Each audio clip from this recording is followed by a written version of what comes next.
I am a very detail-oriented person, and which makes my perfectionism even more complicated, because it's so easy just to get caught up in all the little details. But in business, I think speed of execution is really, really important to long-term success, and perfectionism absolutely gets in the way of that. And for me, the thing that really stuck with me and helped me get past that perfectionism, and shouldn't even say past, but work through it when it pops up, is I heard somebody say, and I don't remember who it was, they said, done is better than perfect. Yeah. Done is better than perfect. And so anytime I find myself falling back into that perfectionist trap, that's my mantra. Done is better than perfect. Heroes are an inspiring group of people. Every one of them, from the larger-than-life comic book heroes you see on the big silver screen, to everyday heroes that let us live the privileged lives we do. Every hero has a story to tell, from the doctor saving lives at your local hospital, to the war veteran down the street who risked his life for our freedom, to the police officers and the firefighters who risk their safety to ensure ours. Every hero is special and every story worth telling. But there is one class of heroes that I think is often ignored: the entrepreneur, the creator, the producer. The ones who look at the problems in this world and think to themselves, you know what, I can fix that. I can help people. I can make a difference. Then they go out and do exactly that by creating a new product or introducing a new service. Some go on to change the world. Others make a world of difference to their customers. Welcome to The Hero Show. Join us as we pull back the masks on the world's finest heropreneurs and learn the secrets to their powers, their success, and their influence, so you can use those secrets to attract more sales, make more money, and experience more freedom in your business. I'm your host, Richard Matthews, and we are on in 3, 2, 1. Hello and welcome back to The Hero Show. My name is Richard Matthews, and today I am live on the line with Tim Fitzpatrick. Tim, you there? I am here, man. Thanks so much for having me. Yeah, glad to have you here. You said you were coming in out of Denver area.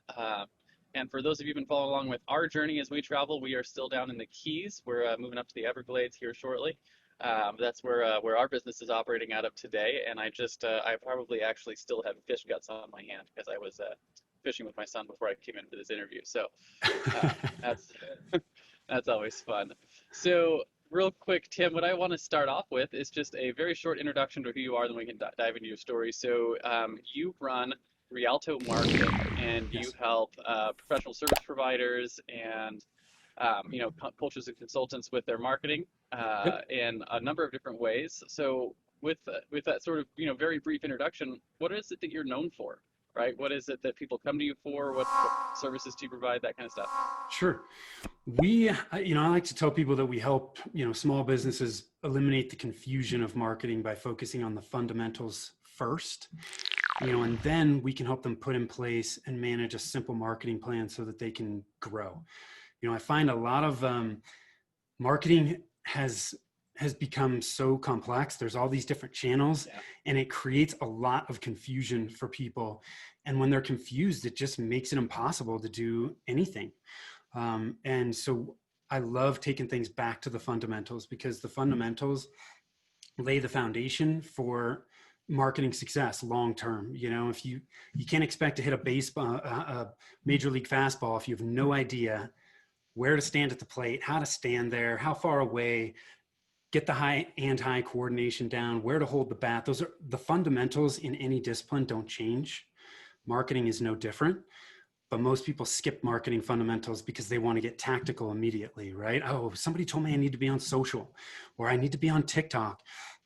Well, those can be great channels, but if you have to have the fundamentals first to be able to determine what you need to do.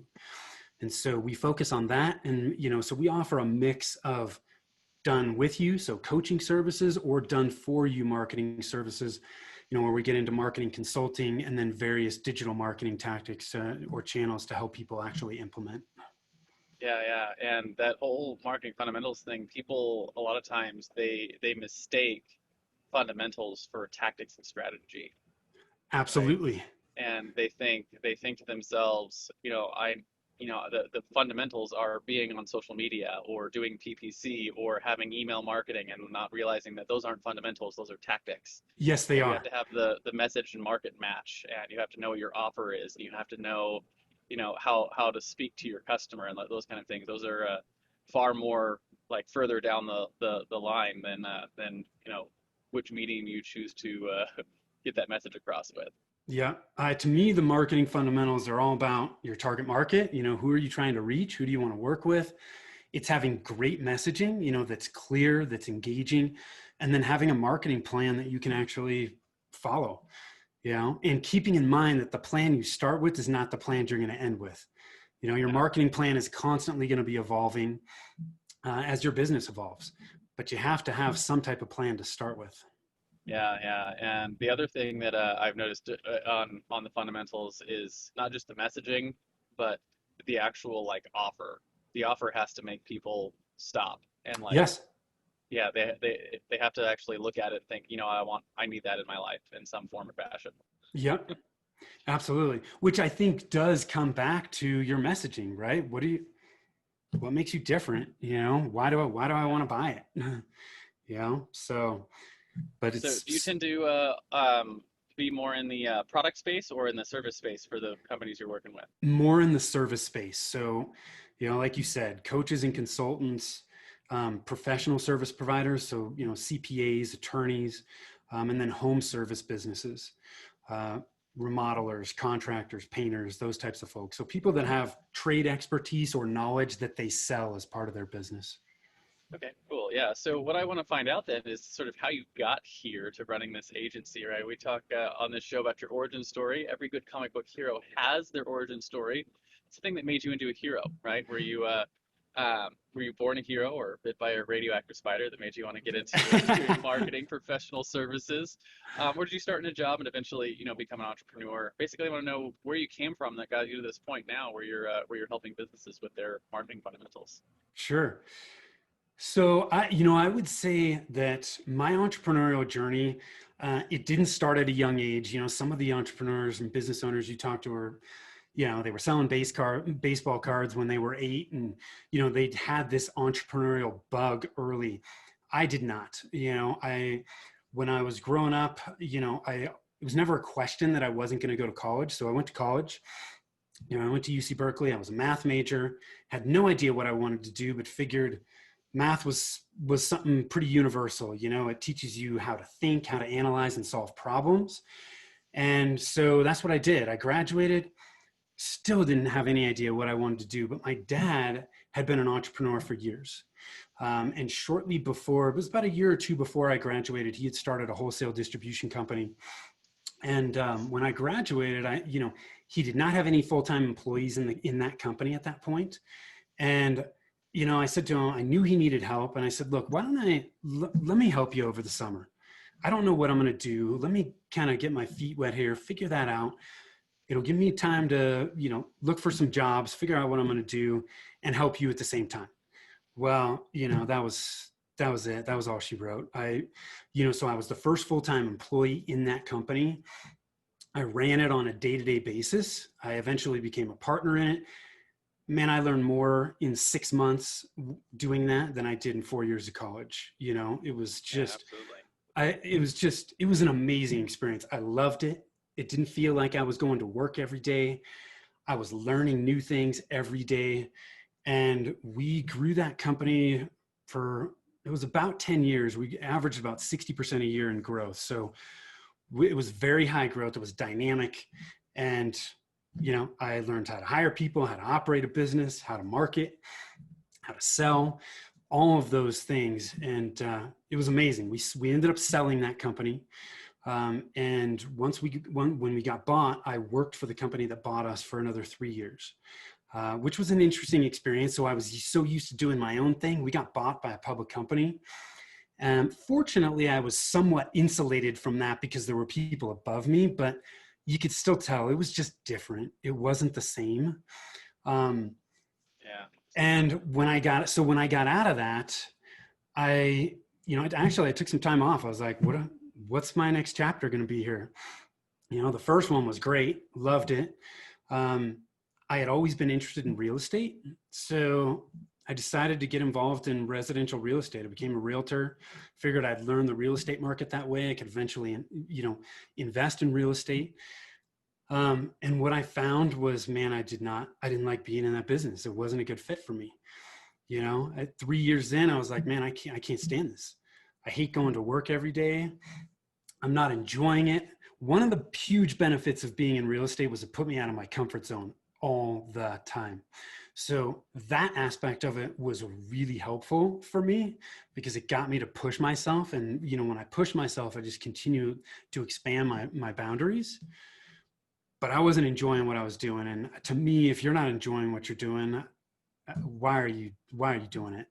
So that's when I shifted gears and I got back into marketing. You know, when I was in distribution, I loved working with our clients, which were businesses. We were helping them grow their businesses. And because of that, ours grew naturally from that. And so, you know, I'd always been interested in marketing. It's dynamic, it's changing, which I love. And so, you know, I got involved in marketing, and that's what I'm doing today. So my path was not straight. It was winding, like most entrepreneurs, I think. So how long have you been running your agency then? Since 2013, early 2013. Yeah. So, and I would tell you, that hasn't been a straight path either. I mean, we've had some shifts and pivots within our business as well, but I think those things happen. You know, you just have to be, you have to be open to change and willing to adapt. So I'm curious, out of all those things in the story, the thing that sticks out to me, just because I've not heard that happen a lot before, is the being involved in the selling of a company. What was that process like? Man, I was a sponge in that case, you know, because it wasn't just our company that was being bought. So we owned a wholesale distribution company in Northern California.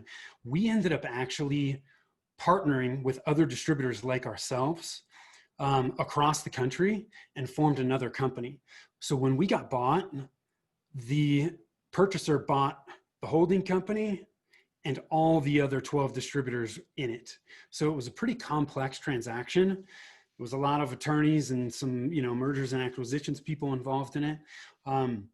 There was a lot of due diligence, you know, so there was, and at the time, you know, we couldn't say anything about it. We couldn't tell our employees because we didn't know what was going to happen. So, you know, there was about a 3 or 4 month period where I was doing a lot of back-end work to provide information, you know, reports, you know, financial information. You know, when people buy your company, they want to know what they're buying. They're not going to just look at the bottom line and go, oh, okay, great, we're going to buy you. They want to know exactly what they're getting into to figure out, you know, are there any hidden landmines here that we don't know about? Because we sure as heck don't want to buy somebody and find out about those landmines later. So they want to know that they're getting a good value, that they're buying a business that's going to give a return that they expect. And so there was a lot of work initially there. And then once we got purchased, there was a lot of integration. You know, there was a lot of unknowns. You know, employees were wondering, hey, okay, you know, we got bought. I mean, I'm sure this is great for somebody, but what does this mean for me? You know, am I going to lose my job? Are things going to be consolidated? And what's going to happen there? So there was a lot of communication to, you know, guide our teams on, hey, this is what's happened, but here's the plan moving forward, you know? And so there was a lot of balancing there to keep our team on track and make sure that they were comfortable, you know, because, you know, fortunately we didn't get bought and they just, you know, got rid of a bunch of people. They didn't buy us for that. They bought us for the infrastructure that was there, the, you know, the niche market that we were in, and we were already doing a great job. So fortunately, those first, you know, 2 to 3 years, they didn't make a lot of changes. When they started to make changes, because we got bought in 2005, I had a contract through 2008. In that 2008 timeframe, we all know what happened. I mean, things started to melt down. That's when they started to change things because, you know, it was a public company. They had to manage things based on the quarterly financials, and they ended up making, I think, a lot of decisions that may have benefited the short-term financials, but they were detrimental long-term to the business. Interesting. Yeah, because I know one of my goals in the next 5 to 10 years is to sell a couple of the companies that I'm working on. So just fascinating to sort of hear that experience and what it's like from someone who's actually done it. I think So there is a balance. If you're going to build a company to sell it, you may run that company differently than if you're just building a company that's going to fund your lifestyle and and it's going to be something that you really enjoy, right? Because what a lot of business owners don't realize is, their business may be cranking and they're making a ton of money, which is great. But oftentimes they're pulling out so much money and they're trying to reduce their profits at the end of the year so that they limit their taxes. That's not, if you're going to sell your company, that's not the best thing for you long term. And mind you, I'm not an accountant or an attorney, but your company will sell for more if it is profitable, if it has recurring revenue, and if it doesn't depend on you to make money. Those are all things that you have to keep in mind. If you don't have those things in place, you are not going to maximize the sale of your business. yeah, it's really really fascinating, good information to just think about for our plans over the next 5 to 10 years. Yeah. So well, It that's was an a amazing very experience. very fascinating set of like things that you've been through, and I'm curious if you discovered your own superpower in that experience, right? So we say every iconic hero has a superpower, whether that's a fancy flying suit made by a genius intellect or the ability to call down thunder from the sky. In the real world, heroes have what I call a zone of genius, Yep. right? Which is a skill or a set of skills that either you were born with or you developed over time that sort of tie all of your other things together. It's the common thread that runs through all of your skills, and the superpower is what sets you apart and helps you help your clients slay their villains, so to speak. So, with that sort of framing, what do you think your superpower is? I think mine is actually pretty simple, and it's discipline.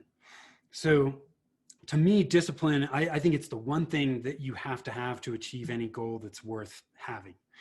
And so, my discipline allows me to push through roadblocks, to remain focused amid noise. I mean, we know there's so much noise out there at this point.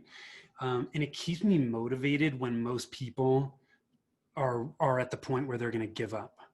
And so I think my discipline ends up helping me. There's so many byproducts and benefits from having discipline that I benefit from, but it all stems from having that discipline to just, look, being an entrepreneur at times is not easy. It can be incredibly rewarding. It can be incredibly fun, but it's not always easy. And if you don't have discipline, that you can pull from to motivate you,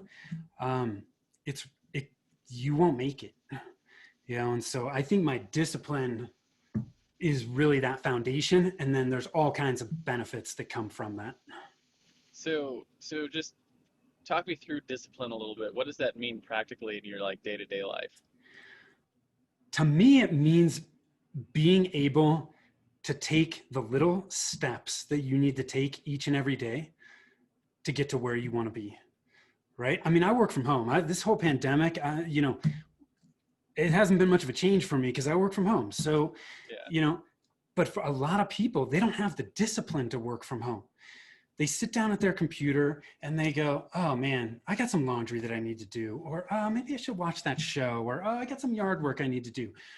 You have to be able to sit down and say to yourself, what are the essential things that I need to do today to move the needle towards where I want to go? To me, that's discipline, because those little steps seem inconsequential. It's like, well, I took that step today. Did it really get me to where I want to go? Over time, those little steps actually have a huge impact on whether you're successful or not. And to me, that's what discipline is all about. And what's fascinating to me is I used to think that I had to take a lot of steps every day, and it was the volume of steps that mattered and not the importance of the steps. Yes. And so my first several years in business, I was focused more on taking a large amount of steps every day, and not really thinking about how important or which direction those steps were going. And I struggled because of that. And it wasn't until I sort of realized, I say, like, if you take the right step every day, you can take one step today and then go live the rest of your life. Yeah. Right. Right. And if you do that every day, it compounds really, really well. One of my mentors always talks about what's the next measurable step. So here's my goal, whatever that may be. What's the next measurable step I need to take? Because if you think about, thinking about larger, loftier goals and all the things that you have to do to accomplish those can be absolutely overwhelming. And when you're overwhelmed, then you can't even, you don't even know what to do. But if you break it down into the next measurable step, all of a sudden it becomes simple.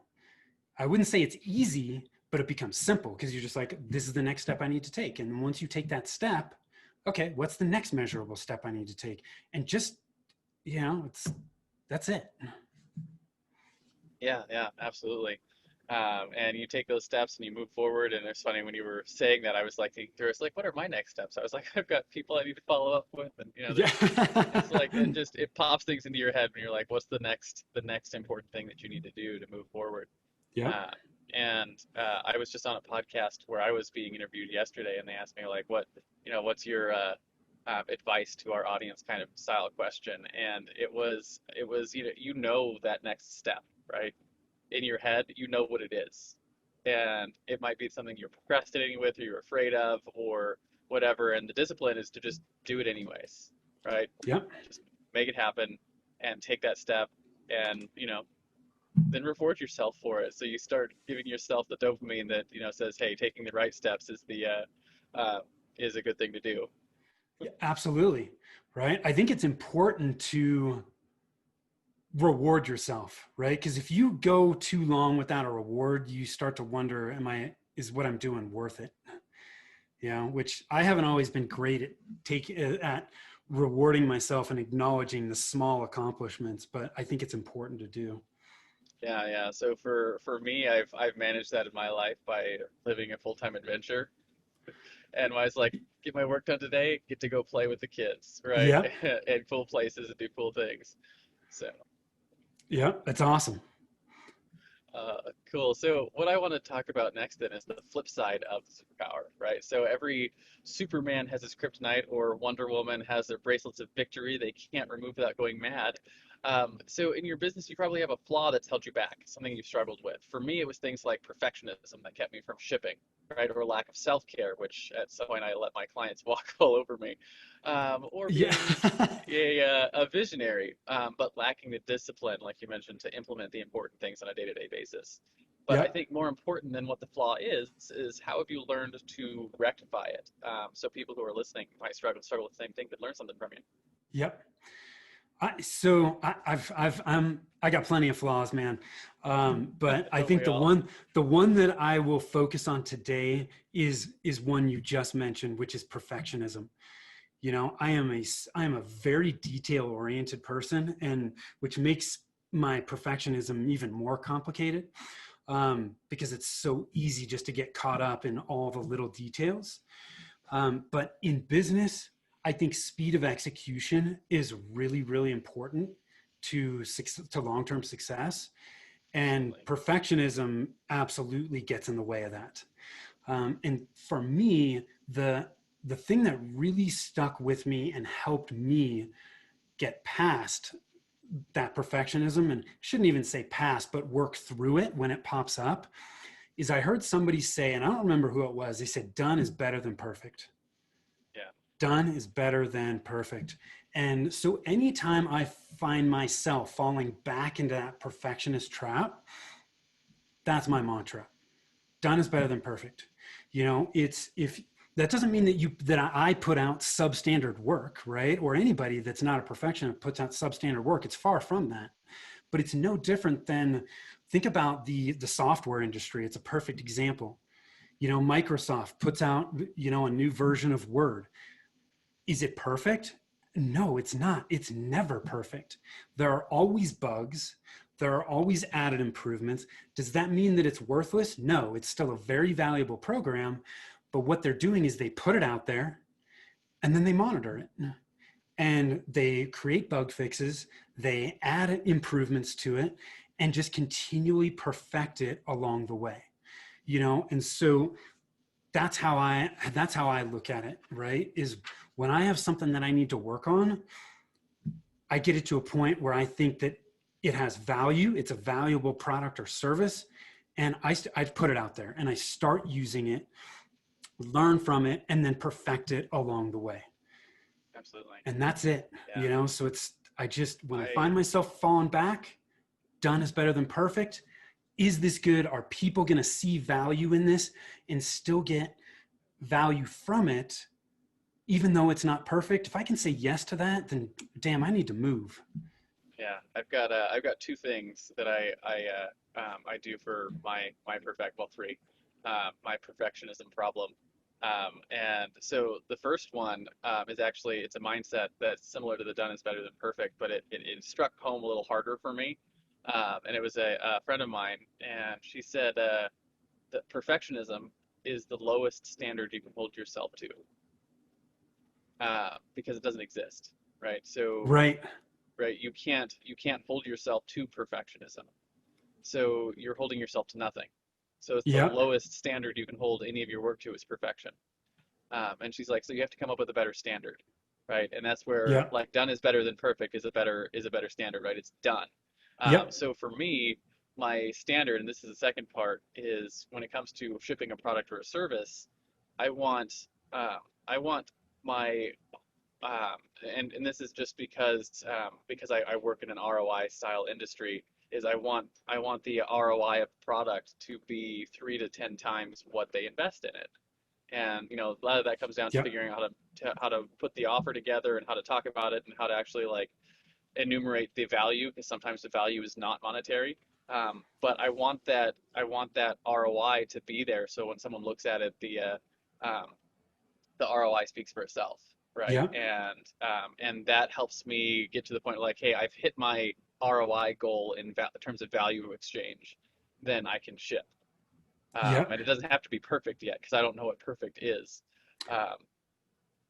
And then my third little self hack is once I started hiring and bringing on staff, realizing that like if I could take the last step out of like clicking publish or turning it on or whatever the thing is, or hitting send, and get that onto someone else, and then it's not me, then I don't have to get squirrely about maybe I could change some things or fix some things or make it a little bit better, because I just say like, hey, this is ready to go, send it to someone else, you're in charge of publishing it, and then that's their job, is to publish it, and then I'm like out. Yeah. The other thing that I also keep in mind too is that nobody expects you to be perfect. So why should you expect that of yourself? So Yeah. you got to really get it out there and there's some fascinating psychology behind that, where if you actually appear perfect, you appear fake, right? yes. So with even if like we do e-com stuff, and we have like reviews on products. If you have 100% positive reviews, your sales will tank. Yes. Right. People don't see it as authentic. People expect like 80% positive reviews, and where like if you have no douche nozzles who purchased your product and left horrible reviews, you're not real. Right. Yeah. We get that question all the time when we talk to clients about, putting in a review system, and they're like, well, what if I get bad reviews? Well, that's okay. The bad reviews lend credibility to all the other ones. And if you're getting too many bad reviews, you have some internal issues, some delivery issues, your product issues, something that you need to fix. So don't be afraid of getting that information, because it's going to help you do better. Absolutely.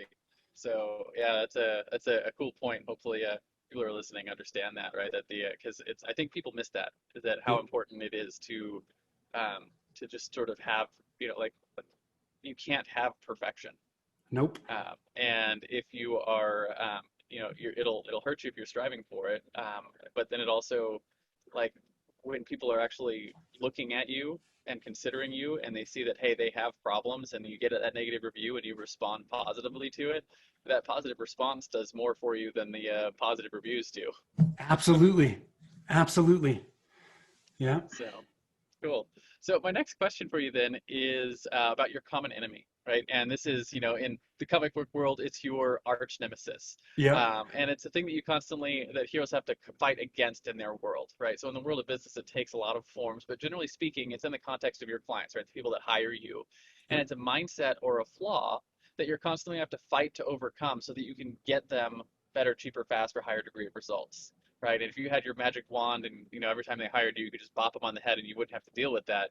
What is that common enemy or your arch nemesis in your business? Yeah. For us, it's the mindset that marketing is an expense and not an investment. Okay. And, so most business owners want to get tactical with their marketing immediately. You and I were talking about this a little bit before we jumped on, where it's, most people come to us and they feel like they already know what they need. My website's not converting well, or I need to be on social, or I need to start putting a podcast together. They want to jump immediately. TikTok just came out with advertising. I have to advertise on TikTok, right? Yes. Yeah. Oh God, I hear Reddit advertising is the next best thing. It's the next gold. But the problem is if people view marketing as an expense, it's something that they can cut. And so oftentimes when people come to us and they want to get tactical and they expect to see absolutely immediate results, they're not committed to the long term. And to me, if you're going to be successful with your marketing long term, you have to see it as an investment. It is like the 401k contribution that comes out of your paycheck each and every month that you put back into your business. Marketing is not a light switch that you can turn on and on. It is a flywheel. It takes a while to get it rolling, but once it gets rolling, as long as you keep feeding that wheel, it is going to work. It is going to feed your business. It will grow your business. But if you stop that flywheel, you can't start it right back up again. You know, and so the whole momentum building process. Yeah, it's that momentum. And so that is what we battle with, I would say, with prospects, because we don't typically tend to work with clients that don't view marketing as an investment, because they're not going to be good clients for us long term. Frankly, they're not going to be happy. I want to work with people that have realistic expectations. And if they have expectations that I think are not realistic and they aren't willing to change those, then that's not going to be a good fit for me. Yeah. The metaphor that popped in my head while you were talking was, so like you live in Denver, you're familiar with snow. When you make a snowball and you roll it down a hill, it'll get bigger and bigger and bigger until it stops, and then it just falls apart. Yep. Right, because it'll crush itself under its own weight, and that's like marketing does that. If you stop the momentum, it'll just fall apart. Yeah, you can't stop. Once you start, if you want to continue to get results, you have to keep doing it. Yeah.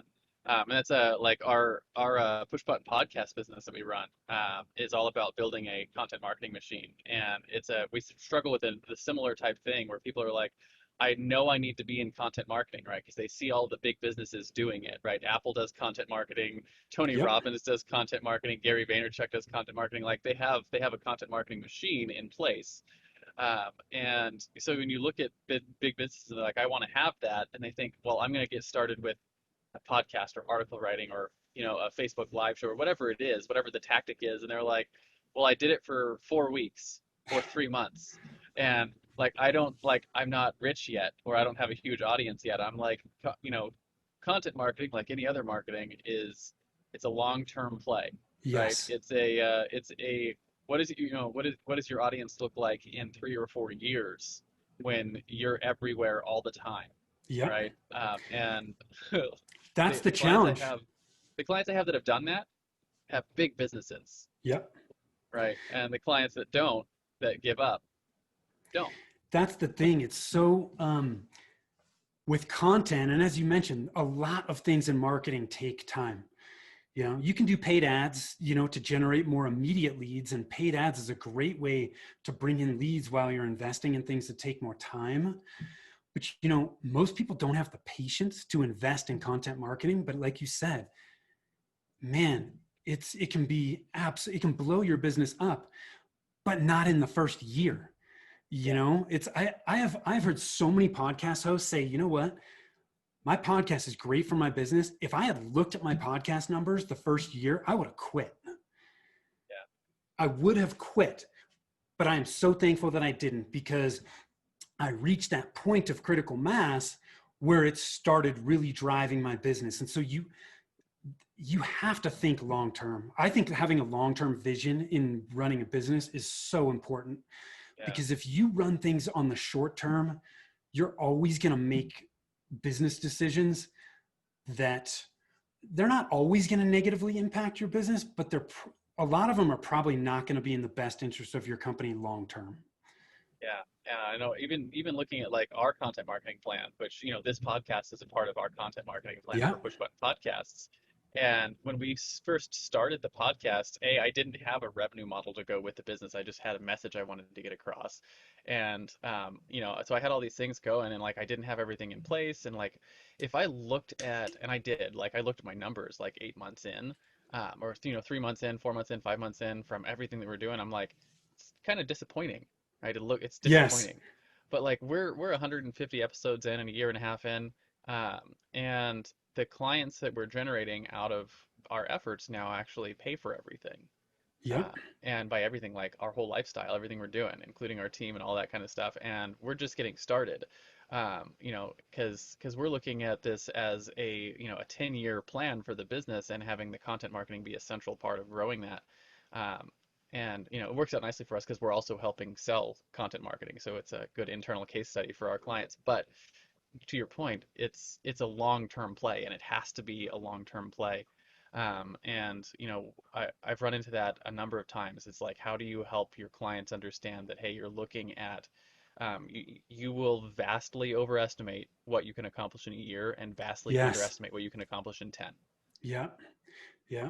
So. Well, and the way I handle it is I just, I'm upfront with the client. It's like, look, if you want to invest in this, I think it'll be great for your business, but you have to invest in it long-term, and if you're not willing to do that, then, we probably shouldn't do it, because it's so easy for people to forget that initial conversation. Right. And if they decide to move forward with it, and in 4 months, they're not happy because they're not getting the results they expect, they just forgot about the conversation that I had with them 4 months ago, and then it's our problem. So I would just rather head that off the pass and tell people, don't do it. But you can look at all these other examples that are out there, and they're being successful. They're seeing success with this, but they didn't see success with this in, 6 months or 9 months or 12 months. There's always outliers, right? I mean, people that already have a huge following can do this type of stuff and see more immediate results. But for most people, if you don't have a huge following at this point, it is going to take time to build that. Yeah. I had a client once. One of my first clients had a 20,000 person viewership on YouTube every week already. And I sat down with them, and then like 24 hours after we worked on a product, like we launched into his marketplace and made 24 grand in sales. Yeah. Right. It was like an overnight kind of thing. And he was like, holy crap. And I was like, well, you have one of the 3 ingredients. You have an audience who trusts you. Exactly. And all we had to do was put an offer in front of them. They already wanted it. Yeah. So his problem was he wasn't putting out a good offer. Right. Yeah. So I was like, you have an audience who knows, likes, and trusts you. That's like half the battle. Yep. That's the one that takes forever. And he'd been doing that for years. Like, I think it was like 9 years that he'd been building the thing and not doing any sort of monetization with it. And over the course of the next 12 months, I mean, we did $250,000 in revenue from his audience. Yeah.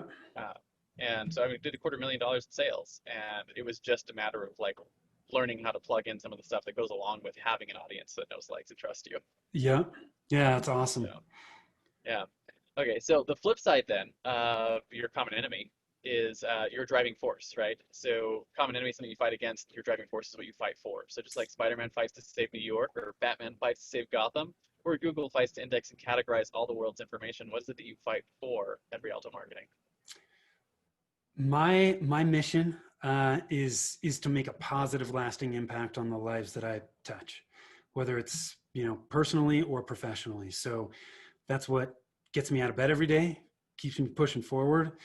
It's a pretty simple one, but no matter how small of an impact, if I can have an impact each and every day, I feel like I'm doing something good in the world. And, when we can sit down with a client who doesn't know what to do with their marketing, they're confused, but they want to grow, and we can help them put those fundamentals in place, lay that foundation, and create that plan that we're now executing, and their business is growing and it's helping them accomplish their goals. To me, that's why I do what I do. It doesn't get much better than that. Yeah, it's I call that the ripple effect. Yep. Right? When you do your work, it impacts more than just the person that you're doing the work for. Yes. It affects all the people they're working with and everything else. So as entrepreneurs, we can impact so many more people than I think some of us believe. Yeah. And you get to be, to use the theme of our show, you get to be a hero in those people's lives, right? And help them accomplish their goals. And as they accomplish their goals, because of the way capitalism works, right? It's value for value. Yep. That they're, when you help another business succeed, you're helping them provide a lot of value to their clients, their customers, and so on and so forth. So, yeah. So you're having a huge impact when you do good. Yeah. I completely agree. Cool. So then I want to move on to the practical portion of our show, which, is, I call it the hero's tool belt. And just like every superhero has a tool belt with awesome gadgets like, batarangs or web slingers or laser eyes, or, a big magical hammer like Thor. I want to talk about top one or two tools you couldn't live without in your business. It could be anything from your notepad to your calendar, your marketing tools, product delivery, anything that you think is absolutely essential that you use every day to get the job done. Sure. I have two.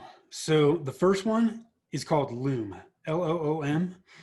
Yeah. If you go to loom.com, it's a screen capture software. It is so darn easy to use, but I use this every single day. We have remote people. I use it to provide them with instructions on what I need to have done.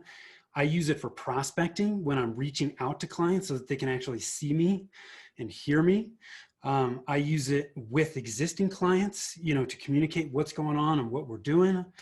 I use it to create standard operating procedures, so film myself doing something, walk through it. Loom is amazing. It's free. I'm on the paid version. Even the paid version is like $10 a month. It is worth 100 times that. So that is one of my favorite tools. The second one is I think it's pretty common, but it's just G Suite. I mean, we run our entire business off of G Suite. I mean, email, Google Drive, Docs, Sheets, Slides. Couldn't do it without it. So those are my two. So my I don't love Loom as much as other people. I'm not sure why. It's always just sort of bothered me. I actually use a competitor called ScreenFlow, which is an app on the computer. Okay. And upload them into my G Suite. Actually, upload all the videos, and I have a set little automatic button that does that. But there's nothing against Loom. All of my friends use Loom, and I'm just like, for whatever reason, I just like my other app better because I'm more comfortable with it. But either way, the whole idea of being able to record your screen and record your face, and particularly with like recording standard operating procedures where you can walk through how to do a thing. And then have a staff member or something actually write out the process for it and create your processes is such a huge thing in your business that, like, if you're watching this or listening to us and you haven't like taken the 5 minutes, like break down your processes into little 5-minute chunks and record them, and then have someone take the transcription of your recording and turn them into actual documentation for your business. That's probably been one of the biggest wins that I've had in my business. I'm not sure how that's been for you, but getting things documented has been huge. Yeah, it's game changing. And as you pointed out, Richard, to me, I don't think it really matters what the screen capture software is, as long as it's easy for you to use. Yeah. There's a ton of them out there. Loom is the one I use. Before that, I was using Screencast-O-Matic. There's a bunch of them. Just find one that you like and works for how you work. Recording things. Yes, and start doing it today. It will change your life. And because, as you pointed out, if you don't have standard operating procedures within your business, you're never going to be able to pull yourself out of your business. Your business will always be dependent on you. And to me, that's not a business. You just created yourself a job. Yeah, I have a friend of mine who runs a podcast called 5 Minutes to Freedom. Okay. And the whole concept is about taking whatever you're doing. And it's like, if you can take 5 minutes to explain a process and you can get it documented, then you never have to do it again. Right. And Yep. that's how you get freedom in your business. And also it's how you get yourself out of doing all of the things that aren't those important steps we talked about earlier. Yes. Right. So you can start working on, hey, I need to do the big wins. Yep. So Totally agree. Speaking of heroic tools, I want to take a few minutes to tell you about a tool we built that powers the Hero Show and is now this show's primary sponsor. Hey there, fellow podcaster. Having a weekly audio and video show on all the major online networks that builds your brand, creates fame, and drives sales for your business doesn't have to be hard. I know it feels that way because you've tried managing your show internally and realize how resource intensive it can be. You felt the pain of pouring 8 to 10 hours of work into just getting 1 hour of content published and promoted all over the place. You see the drain on your resources, but you do it anyways because you know how powerful it is. Heck, you've probably even tried some of those automated solutions and ended up with stuff that makes your brand look cheesy and cheap. That's not helping grow your business. Don't give up though. The struggle ends now. Introducing Pushbutton Podcasts, a done-for-you service that will help you get your show out every single week without you lifting a finger after you've pushed that stop record button. We handle everything else: uploading, editing, transcribing, writing, research, graphics, publication, and promotion, all done by real humans who know, understand, and care about your brand almost as much as you do. Empowered by our own proprietary technology, our team will let you get back to doing what you love while we handle the rest. Check us out at pushbuttonpodcast.com/hero for 10% off the lifetime of your service with us and see the power of having an audio and video podcast growing and driving micro celebrity status and business in your niche without you having to lift more than a finger to push that stop record button. Again, that's pushbuttonpodcast.com/hero. See you there. You're listening to The Hero Show, unlocking the power of influence and success. So my next question for you then is about your own personal heroes, right? So every hero has their mentors, right? Frodo had Gandalf, Luke had Obi-Wan Kenobi, Robert Kiyosaki had his rich dad, Spider-Man had his Uncle Ben. Who were some of your heroes? Were they real-life mentors, speakers or authors, peers who were maybe a couple of years ahead of you? And how important were they to what you've accomplished so far in your business? Yep. So as I mentioned earlier, I was in business with my dad for 12, 13 years.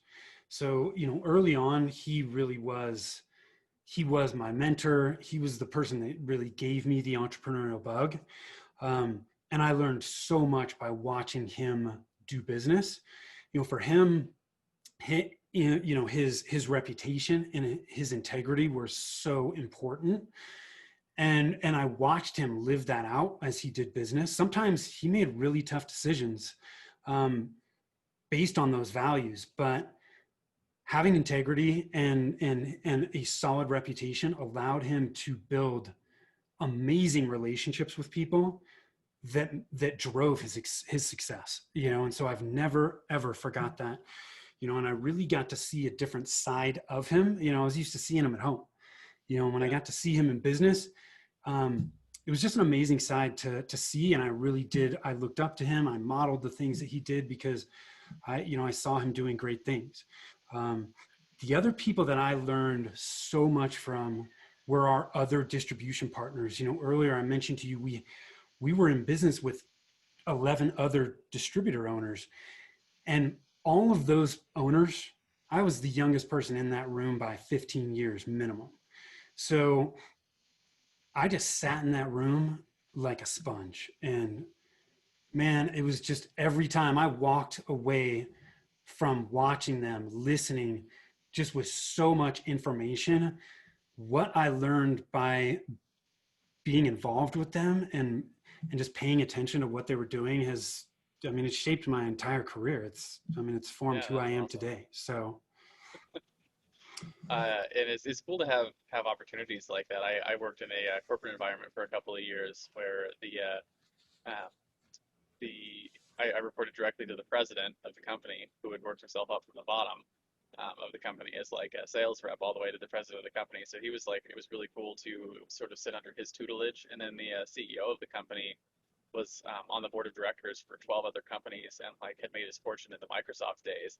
And so Yeah. like getting to go into all the C-level meetings and sit next to him and like listen to him talk about like, here's where we are and here's where we're going and here's the metrics that matter and all those kind of things. Yeah.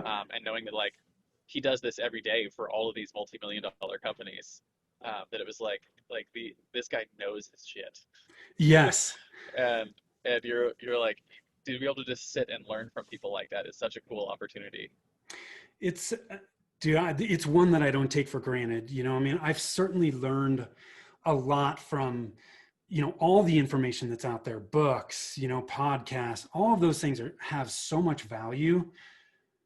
But man, it's not, to me, it's not a substitute for that one-on-one interaction that I had early on in my entrepreneurial journey. And I can say pretty much without a doubt that the most impactful things that have happened in my business have been one-on-one with someone who is farther ahead than I am, Yep. where they had the I don't know what you call it, the wisdom to call me out and tell me something that I needed to fix or change or improve. Yeah. And from someone, who's where I want to be, and then me having the guts to actually listen to them and take Yep. action on those things have always been the most impactful things. Well, and if you think about it, to bring this back to the comic book theme, those people are your guide, right? Every hero has a guide, like you just talked about, Frodo and Gandalf. I mean, the guide has already been where the hero is right now. They know exactly how to solve your problem. You just have to listen to them and follow their directions. Yeah. I remember very vividly one of my mentors. It was a couple of years ago, and we were chatting and going through some things, and I was up. We get together yearly and do a group teaching thing where we all teach something from our business to the other people in the room. And I got down after my teaching thing, and he was like, "You're doing some really cool stuff." And he's like, "You have a problem here?" He's like, "If you make this change, you'll fix it." And I remember thinking to him like, I can't do that. Like, there's no way I could make that happen. And I struggled with it for like 6 weeks, but I knew that he had results in that area that I didn't have. And I knew that I wanted to be there. And I just bit the bullet and did it anyways. And realized like immediately, like on the other side, I was like, oh, not only could I do it, but I should have done it sooner. And if I just listened to him when he told me, right, like, Yeah. it would have been better. See, But it's because they have perspective you don't have. Absolutely. So. Sometimes we're so in our business, it's hard to see the forest through the trees. We need those outside eyes. And oftentimes when people give you those outside eyes and you're like, how can I not see that? Yeah. It's my best metaphor for it is something I tell my kids all the time. We have our rules posted up on the refrigerator, the house rules. We got 7 of them. And the first rule on there is obey the first time. Right. And I always tell my kids, I was like, you're always welcome to question my authority, but you'll do it after you obey. Right. Yeah. The reason is because if I tell you to stop in the middle of the road, it's because I see a truck coming that's going to run you over. And if you don't stop, you'll die. Right? Yes. I have perspective you don't have. So I expect you to obey me first. And then you can ask me later, why did you tell me to stop, Daddy? And I'll tell you, because there's a truck coming, right? And I didn't want you to die. And so like with that's a really simplified version of it. But when you have someone who's been where you want to be, they have perspective you don't have. Yeah. Right. And they can see things that you can't see because of their perspective. Yep. So that's my thoughts on that. No, I love it. Cool. So my next question for you is about your guiding principles. Right, it's one of the things that make heroes heroic is that they live by a code. Right. For instance, Batman never kills his enemies; he only ever puts them in Arkham Asylum. So as we wrap up the interview, I'm going to talk about the top 1 or 2 principles that you use regularly in your life. Maybe something you wish you'd known when you first started out on your own entrepreneurial journey. Sure. The first one is take responsibility for my actions. So not only is this a principle for me, but it drives me nuts when I see people not take responsibility for their own actions. So it's how I live my life. If I make a mistake, I'm going to own it. I'm going to learn from it, and I'm going to move on. The second one is never stop learning. One of my early mentors said to me, the day you stop learning is the day you start dying. And I believe that came from Albert Einstein originally. But it just having that mindset and living my life based on that principle, it helps me continually improve and get better. It keeps me engaged and interested in what I'm doing. And it keeps me young at heart. I just got that constant thirst for knowledge. So yeah, that first one about taking responsibility. I had a mentor of mine when I was really young, sometime in high school, mentioned that if it's not your fault, you can't fix it. Right? Yep. And it's like he's like taking responsibility for something is taking all of the power in the situation, right? And giving up the Yep. responsibility is giving up all the power in the situation.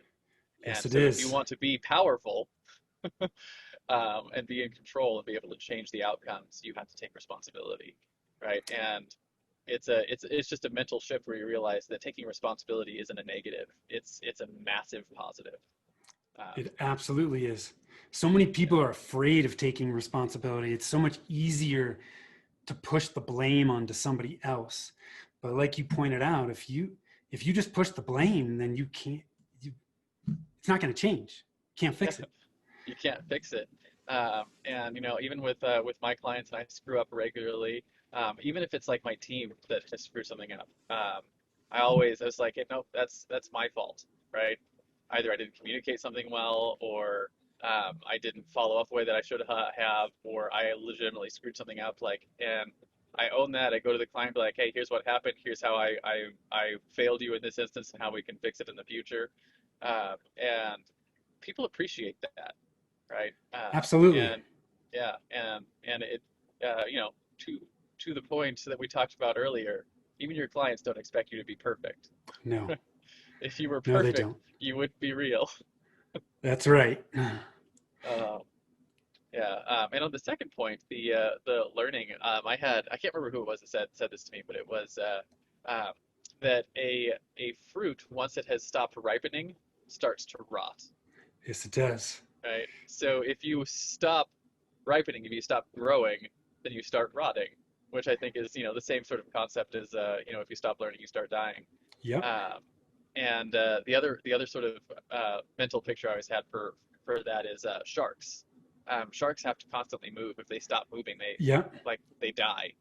Yep. And that's always like I've always wanted to have that sort of I don't know what you call it, like that feeling of like always moving and pushing something. So one of the things that what do you call it, that I've always done is, even with outside of my business, is try to pick up new skills. Right. Yep. So a couple of years ago, like I started going through picking up piano, and it was just I got to a point where I was good enough that I was like, hey, I've learned this skill pretty well, and I move on. And I was like, last year it was I got into drawing, and then over the pandemic it was I started learning black letter calligraphy. All right, and they're just like ways to disconnect from the business, but it's always like it's a skill that's hard, Right. and I have to learn how to do it to just like exercise that learning muscle. And of course, you do all the stuff in your business too, like learning how to hire people and grow, and like reading the books and taking care of all that stuff. But like I always like to have something outside of the business that I'm learning how to do. So Keeps anyways, things interesting. Yeah, it keeps your life fun. Yep. That's it. Cool. So that's basically a wrap on our interview, but I do finish every interview with a simple challenge I call the Heroes Challenge. And we do this to help us get access to basically stories I might not otherwise find. So the question is simple. Do you have someone in your life or in your network that you think has a cool entrepreneurial story? Who are they? First names are fine. And why should they come share their story on our show? First name that comes to mind. Yeah. By the way, I love this question. I have a young woman in my network on LinkedIn by the name of Jordan. She started a medical log company that she created as a result of her health and well-being journey after having brain surgery. She's amazing, man. She's in her early 20s. Her story is absolutely captivating. She'd be a fantastic person to talk to. Awesome. So We'll reach out afterwards to see if we can Yeah. connect with her and get her on the show. But in comic books, there's always the crowd at the end of their act of heroism to clap and cheer for the hero. So in place of that, what I want to do as we close is find out where people can find you, where they can light up the bat signal, so to speak, and say, hey, Tim, I'd really like to get your help with my business. And I think more importantly than where they can go to do that is who are the right types of people to reach out and say, hey, you know what, Tim, I really could use your help. Yep. So the best place to find us is rialtomarketing.com. It's RIALTO marketing.com. I did put together some free resources for your audience about the marketing fundamentals to help lay that foundation. So if they go to rialtomarketing.com/hero-show, they can get that information. And the typical clients that we help best are, we've talked about this a little bit, is people that are selling their trade expertise or their knowledge, so coaches and consultants, professional service providers like CPAs or attorneys, or home service businesses, remodelers, contractors, those types of folks. Absolutely. Cool. Well, that is basically it. And if you are listening to this and you are in one of those spaces, I definitely encourage you to reach out to Tim. I mean, you've heard over the course of this interview, he definitely knows what he's talking about. So make sure you reach out and pick up some of those resources and learn a little bit about the marketing fundamentals. We'll make sure the link is in the show notes. Tim, thank you so much for coming on the show. It's been a pleasure speaking with you today. Before I hit this stop record button, do you have any final words of wisdom for the audience? No, just thanks for having me. It's been a pleasure. I enjoyed chatting with you, and for everybody that's listening, just take that next measurable step. Absolutely. Thank you for coming on today, Tim.